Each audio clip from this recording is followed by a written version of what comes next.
In today's video, I'm going to show you how you can completely change the look of your space by refinishing your tile floors on a budget. When you begin painting, you need to vacuum the floors thoroughly and then clean it with a heavy-duty cleaner.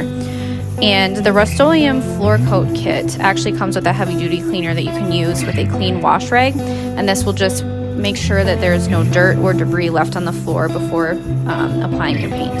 For this, you will go to town with your foam roller and apply a layer of paint onto the floors. The gray color that I am applying to my floors is the Windsor gray. One thing I really liked about the tiles that I have in the bathroom is that they have a lot of nice texture and are a real tile.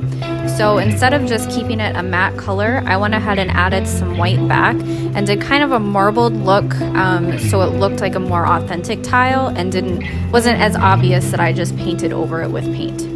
So I actually had two separate Rust-oleum floor coating kits. The other one I just kept white and used that for my wall. So that's where I'm getting this white paint from, which I'm applying with a sea sponge. Because I wanted more of an authentic and subtle appearance, I went back and took some gray paint with my rough paintbrush and kind of blended that in a little bit more just so it wasn't as obvious, but you can definitely do whatever you think looks better. Also mention that when I'm adding the white and the gray, the paint is still wet.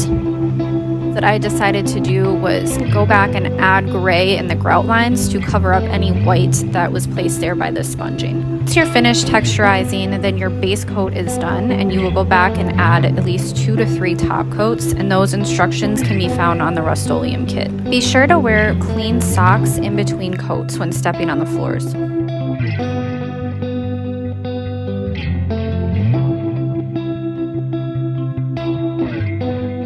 Thanks for watching. I hope this was helpful, and feel free to follow us on Instagram.